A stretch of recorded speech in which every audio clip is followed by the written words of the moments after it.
Have you ever heard a trader say something like, they just caught 50 pips in the markets, and wonder to yourself, what in the world does that even mean? Well, although the word pip is a pretty funny term to use, pips are something that are foundational and extremely important when it comes to trading in the markets. And if you've made it this far and you're already on the charts and don't yet know what a pip is or how to even trade them, then I can tell you right now, you probably won't get too far in this trading career of yours. But luckily for you, you landed on this video, and in this video I'm going to be breaking down pips, how to read them, and we're going to be keeping it so simple. Freaking 12-year-old can master this and start seeing some profits in the market in no time. So the big question here is, what is a pip? And what pips are is essentially, it's actually just an abbreviation, PIP, percentage in point. And essentially what that is it's the smallest price movement within a currency pair. In most pairs, 1/100th of an actual cent. Now I know we said we were going to keep this simple, so I'll do it like this. If you're looking at a price, the pip is essentially just the fourth digit after the decimal point.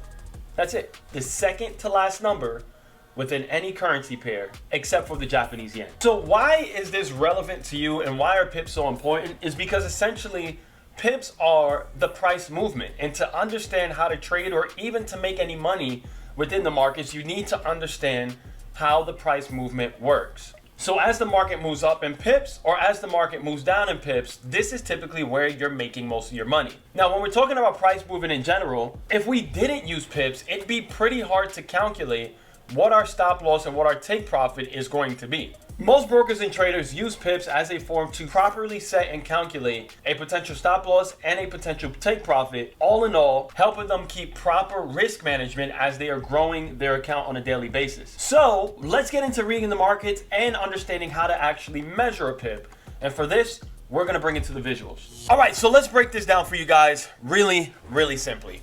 The pip is just the smallest price increment, as we've already said, that a currency pair can move. For most currency pairs, a pip is equivalent to the fourth decimal place of the exchange rate. So as we're looking at this price right now, we're looking at the European dollar versus the US dollar, Euro USD to be exact. So when we're looking at Euro USD, typically you're going to find the price of every currency pair fluctuating on your actual chart, moving up and down right over here.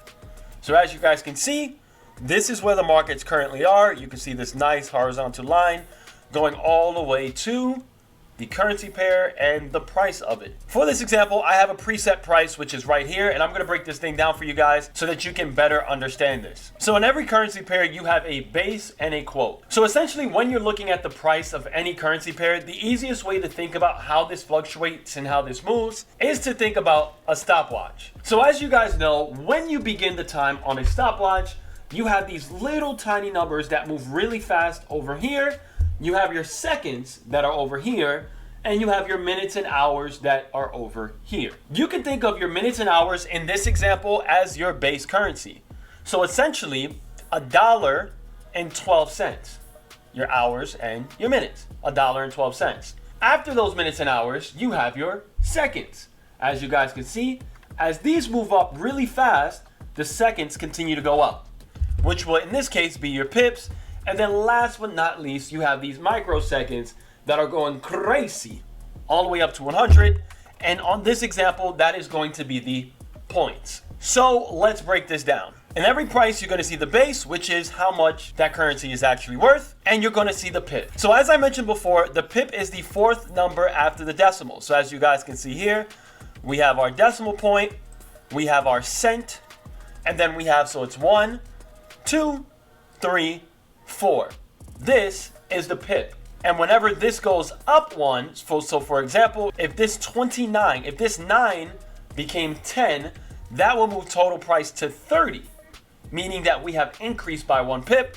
If this 9 becomes an 8, that will move price down 1 pip, making this number 28. As we're looking at how to count and calculate pips, the first thing that you want to understand is that it will typically take 10 points to equate to 1 pip. So when we're looking at this number right here in our points section, which is the last number after the decimal, this is 1 point.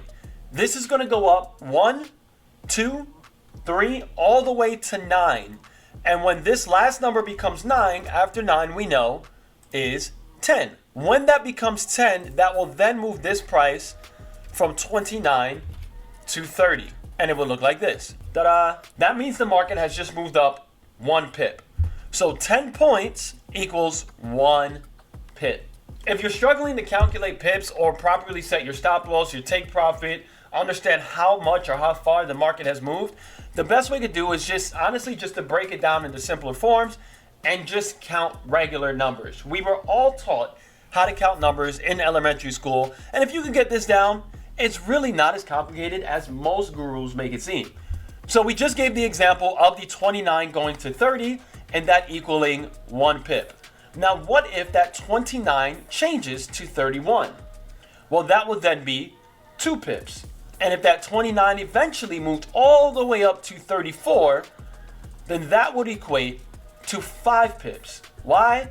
Because you have 29, 30, 31, 32, 33, 34. 5 pips. As the pips increase in numbers, this would obviously mean that the market is making its way up.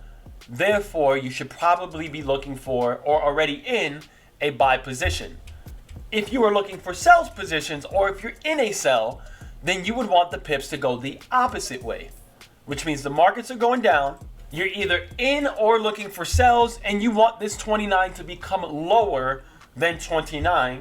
Going in the opposite direction, it would obviously be 28, 27, 26, 25, so on and so forth. So when you're in or looking for buys, you want the pips to go up.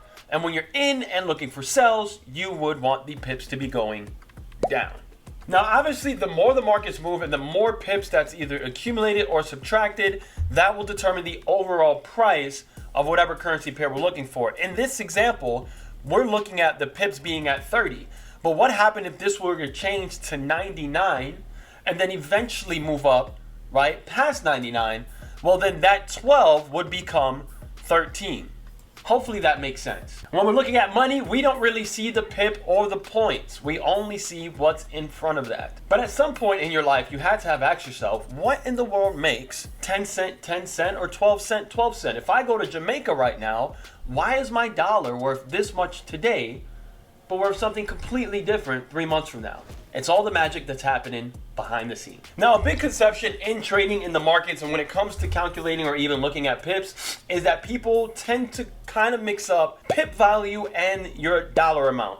Pips do not equate to dollars. They represent movement in the market, not the profit that you're going to make. That's going to be typically determined by your lot size in addition to how much the market has moved. But the lot size is what's the most important part in your profit factor, or how much you would make in that trade. And luckily for you guys, in today's world, you probably don't even need to really memorize pip value too much because most platforms have tools and just do that kind of stuff for you.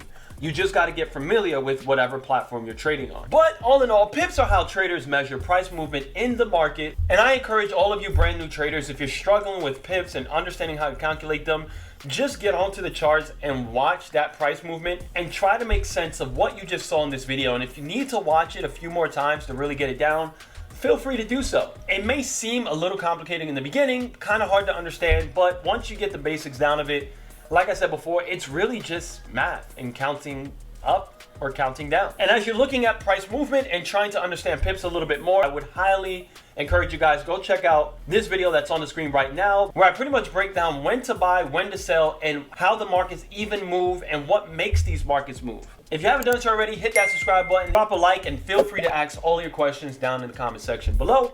I'll catch you guys in the next video.